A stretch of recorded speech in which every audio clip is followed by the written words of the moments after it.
Bon, salut mes petits régalèques. Imaginez, vous êtes tranquillement chez vous et puis vous ressentez tout à coup des vibrations. Mais vraiment des fortes vibrations. Là, la Terre commence à réellement trembler. Ah ouais, comme quand tonton Gustave tombe du canapé après avoir trop picolé. Tout à fait, Ariane. D'ailleurs, n'hésitez pas à regarder notre ça fait quoi, boire 7 litres de bière, quoi. Mais non, là, je parle d'un vrai tremblement de terre. Je parle pas de petites secousses à la noix qu'on peut parfois ressentir quand on est en France. Rien à voir. C'est vrai que j'en ai déjà ressenti un une fois. Effectivement, Edgar, c'est pas si anormal. Mais là, on parle quand même d'un gros morceau, d'un séisme de forte magnitude qui va causer des dégâts inestimables. Non, Gustave, on n'a pas besoin de toi. T'es pas prêt à ça. On va prendre quelqu'un d'un peu plus aguerri. Ah, bonjour Monsieur Ball. Bref, on va t'envoyer sur le terrain en conditions réelles. Alors comment aurait-il pu se préparer à un tel événement? Que doit-il faire pour avoir plus de chances de survivre? Et quelles sont en fait les choses à ne surtout pas tenter s'il veut rester en vie? Ça peut aider notamment avec les événements récents et dramatiques qui se sont passés en Turquie et en Syrie. Et justement, je vous ai fait participer sur mon Instagram. Alors, comment survivre à un tremblement de terre? Il est environ 6 h du matin quand Ball est réveillé d'un coup par un bruit de sirène. Genre la sirène qu'on entend tous les premiers mercredis du mois? Ouais. T'es bien renseigné, toi. Exactement, regarde, c'est un peu cette sirène-là. Sauf que là, on n'est pas le premier mercredi du mois, quoi. C'est le matin, Ball est encore dans son lit, en pleine activité manuelle, quoi, si je peux dire. Et là, il comprend pas trop ce qui se passe, mais il sait clairement qu'il y a un truc qui cloche. Il a à peine le temps de réfléchir que le sol se met à trembler. Un séisme de forte magnitude se fait ressentir. Bon, et autant vous dire que dans la région lyonnaise, c'est vraiment pas dans les habitudes. Bon, là, une première question très sérieuse se pose directement, alors que le plafond est au-dessus de Ball et qui se met à se fissurer. Doit-il rester dans le lit et se protéger là où il est, ou plutôt filer sous son bureau très rapidement? Bon, alors là, c'est assez équivoque, il file directement sous le bureau. Et alors que les premiers morceaux de plafond tombent au sol et que la fenêtre de sa chambre vient d'exploser, eh bien, dans sa hâte et étant pieds nus, Ball se blesse en marchant sur des éclats de verre. Mais il arrive in extremis à se jeter sous le bureau, avant que la moitié du plafond s'effondre, à quelques centimètres de lui.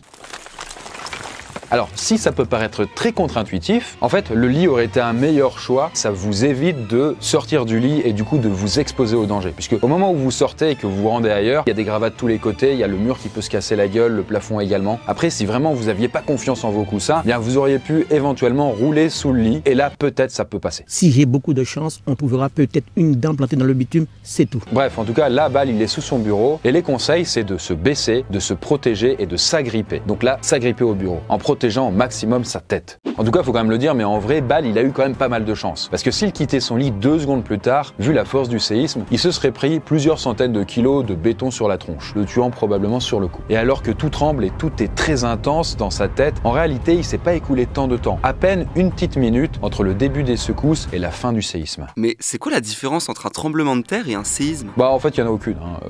Les deux termes, ça désigne la même chose. Voilà. Juste quand on parle de tremblement de terre, en fait, c'est un séisme très puissant, quoi. Mais bon, là, en tout cas, Ball, il est bloqué sous son bureau, il est légèrement blessé, il est entouré de gravats. Bon, ça vous semble un peu désespéré comme situation, mais en vrai, il a de la chance d'avoir encore de la liberté de mouvement. Bouger un peu les bras et tout, quoi. Mais il aurait pas pu se préparer à ce que ça arrive? Bah, en fait, pas vraiment, parce que, figure-toi que la France n'est pas vraiment propice à subir des tremblements de terre. Et encore moins quand ils sont de magnitude 7,9.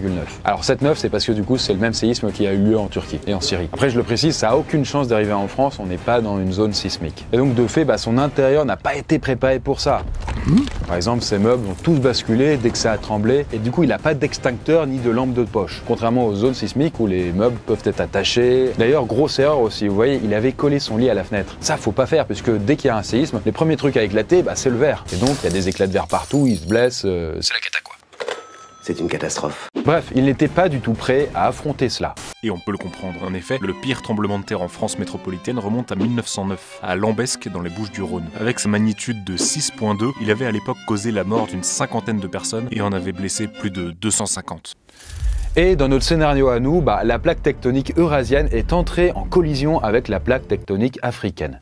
Eh bien, notre planète est recouverte de plaques qui s'encastrent les unes dans les autres comme les pièces d'un puzzle. Seulement, contrairement aux apparences, ces plaques ne sont pas immobiles. Elle bouge. Et l'épicentre dans cette dystopie, toujours, c'est le nord de l'Italie. Mais on en revient à Ball qui commence à se dégager lentement mais sûrement des premiers gravats. Après plusieurs heures de lutte, Ball est arrivé à sortir de son bureau à la force de ses bras et il réussit à accéder à ce qui reste de sa chambre. Pour être honnête, pas grand chose.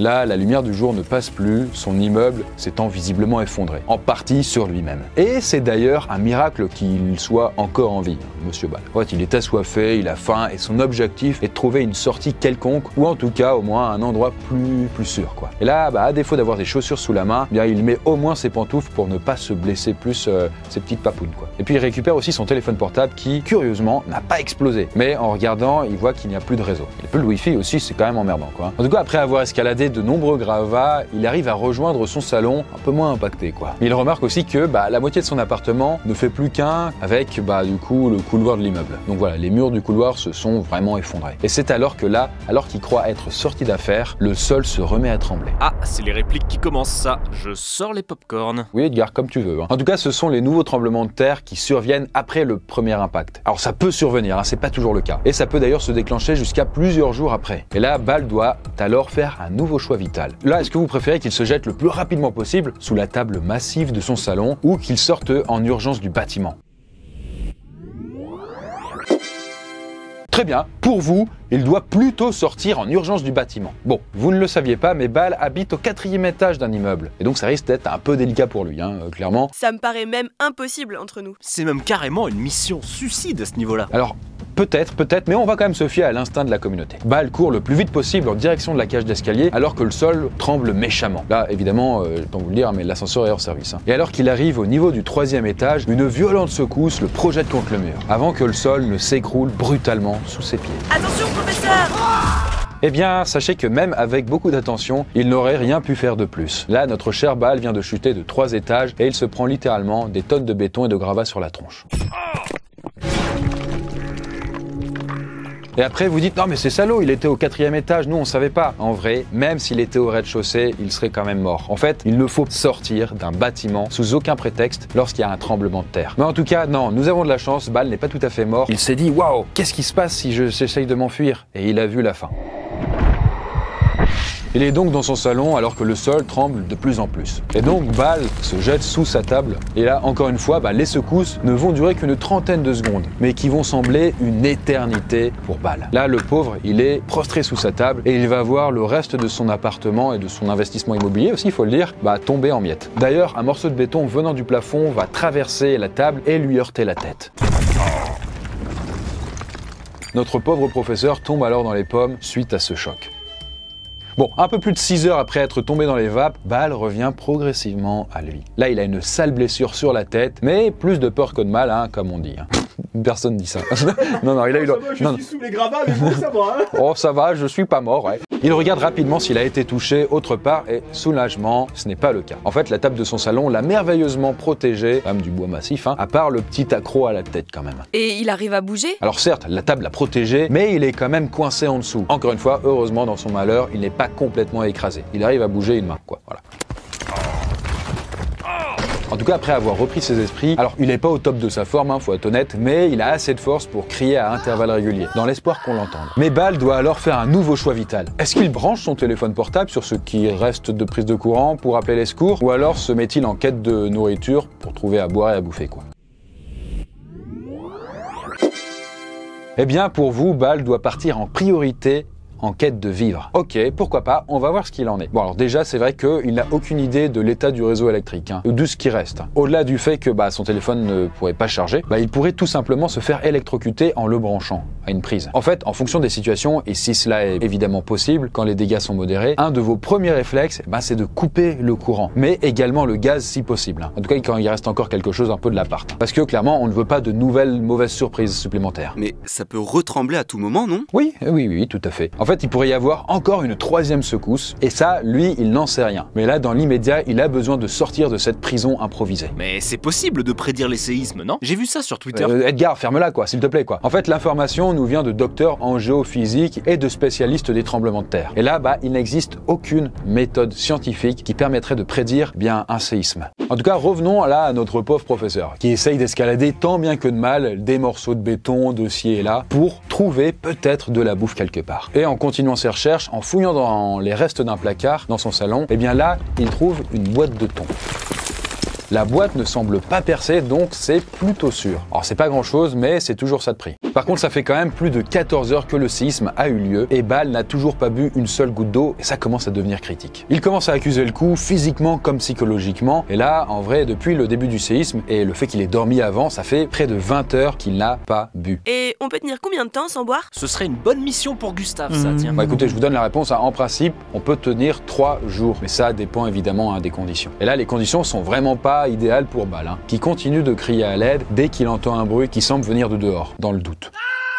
Et puis en parallèle, il continue de pousser des gravats comme il peut, avec un nouvel objectif en tête, atteindre sa cuisine, seule potentielle source d'eau potable. Par chance, encore une fois, l'effondrement a ouvert un passage entre son salon et sa cuisine, son évier est en morceaux. Mais il y a quand même encore un filet d'eau assez mince qui coule en continu de son robinet. Et là, bingo pour lui, ça semble être sa chance de pouvoir s'hydrater. Mais au moment où il s'apprête à boire, il a un petit doute. Et là, il y a un choix drastique qui s'ouvre à lui et vous allez trancher. Est-ce que Bal doit boire cette eau ou alors il y a trop d'incertitudes et il ne doit pas la toucher? Eh bien, en grande majorité, vous préférez que Bal crève de soif. Parfait. Très bien, il ne boira pas alors. Et en vrai, comme vous le savez, plus tôt on avait parlé du réseau électrique qui était vraiment plus safe ou même du réseau de gaz. Mais le réseau d'eau peut également être concerné. En fait, là, notre héros, il a aucun moyen de savoir si l'eau qui sort de ce robinet est potable encore ou si elle n'a pas été contaminée par des produits chimiques ou même de l'amiante par exemple qui était peut-être dans ses murs. Alors certes, Bal a toujours l'option de boire son urine, mais pour l'instant, il estime qu'il n'a pas besoin d'aller jusqu'à là, Et donc épuisé, il va essayer de dormir au fur et à mesure que les maigres rayons de soleil qui traversaient son immeuble en ruine disparaissent. Et là, la nuit tombe et ça va être clairement horrible. Il ne pourra dormir que 2 heures, n'arrêtant pas de cogiter et savoir qu'est-ce qui va advenir de lui. Bon, ça fait à présent 24 heures que Bal est prisonnier de son appartement, mais lui, il a perdu la notion du temps, donc il n'a même pas la moindre idée du temps qui s'est écoulé. Il sait juste que c'est quand même très long, Mais plus le temps passe, moins il a de chances de s'en sortir. Effectivement, et en fait, statistiquement, le taux de survie est de 74% au cours des 20 premières heures. Mais ça chute drastiquement à 22% après 3 jours. Et ça tombe à peine 3-4% après 4-5 jours, en fait. Donc là, ça va, on est le premier jour, il y a encore un peu de marge. Heureusement, il y a aussi des cas qui défient les statistiques. Très récemment, un homme de 45 ans a été retrouvé vivant après 11 jours dans des ruines suite au séisme qui a frappé la Turquie. Mais dans son malheur, Bal est réveillé par une curieuse sensation. En fait, comme si quelque chose lui tapait sur la tête à intervalles réguliers. Et là, il se réveille alors et il comprend que cette sensation vient de gouttes d'eau. En fait, son immeuble, complètement fissuré et à moitié éventré, laisse passer de l'eau de pluie à travers ce qui reste des fondations. En fait, pratiquement 30 heures après avoir bu sa dernière goutte d'eau, Bal peut enfin s'hydrater, même si la quantité reste infime. Après, là, je précise quand même, l'eau, elle ruisselle sur les gravats et compagnie, donc c'est pas non plus super safe. En tout cas, ça fait quand même beaucoup de bien à Bal psychologiquement, parce qu'on va pas se mentir, le mental joue énormément dans ces situations entre la vie et la mort. Néanmoins, et pour ne pas perdre le peu de force qu'il a, il décide de rester dans sa cuisine. Et là, il se contente de se faire un petit risotto. Et se contente de crier toutes les 10 minutes dans l'espoir de se faire repérer par des secours. Courage, professeur. Quelqu'un va venir vous trouver. Ça sert à rien. Il nous entend pas, Ryan. Eh bien, ces efforts finissent par porter leurs fruits parce que quelques heures après, Bal entend des bruits et il voit des faisceaux de lumière à travers son appartement. Là, une équipe de secours qui a estimé qu'elle pouvait pénétrer dans l'immeuble sans risque majeur est en effet à l'étage de Bal. Il trouve alors, lui, tout l'air dont il dispose dans ses poumons pour hurler le plus fort possible. Il entend alors des bruits et ce qui semble être des paroles se rapprocher. Et donc ce sont bel et bien des secouristes qui avancent vers lui en déplaçant les gravats. Et alors qu'il les voit se rapprocher, lui, complètement exténué, eh bien il tombe dans les pommes. Bal se réveille donc dans un hôpital de fortune 30 heures après le premier séisme. Heureusement, ce n'était pas une hallucination et il est bel et bien sorti d'affaire. Là, son pronostic vital n'est pas engagé et il n'a que quelques blessures superficielles, dont certaines qu'il n'avait même pas remarquées sur le moment dues à l'adrénaline. Mais il y a eu de gros dégâts ? En effet, ouais, parce qu'après une trentaine d'heures, on dénombre déjà plus de 5000 morts et des dizaines de milliers de blessés, rien qu'en France. Sans parler des dégâts matériels et des traumatismes psychologiques. Bal va devoir repartir à zéro en ayant tout perdu de son appartement, sans parler de son prêt immobilier, bien sûr. Il devrait rester à l'affût des nouvelles répliques potentielles les jours suivants, parce qu'il y a toujours des risques. Mais au moins, il est en vie. Heureusement, pour Bal, tout est bien qui finit bien, je suppose. En tout cas, j'espère que ce scénario dystopique vous aura plu et vous aura peut-être mieux préparé à si ça vous arrivait un jour, demain, tout de suite, là, tout de suite. Non, non, je déconne, je déconne. En tout cas, si ça vous arrive, bah, vous serez mieux armé. Si vous avez des suggestions d'autres thématiques que vous voulez voir abordées, eh bien, les commentaires sont là pour ça. Et puis, si vous voulez participer aux prochains sondages qui ont lieu régulièrement, suivez-moi sur mon Instagram, @elchrisconte. Plus on est de fous, plus on rit, quoi. Je n'ai rien d'autre à dire que ça, que de dire, hein, à bientôt. Allez, attends, je vais refaire mieux.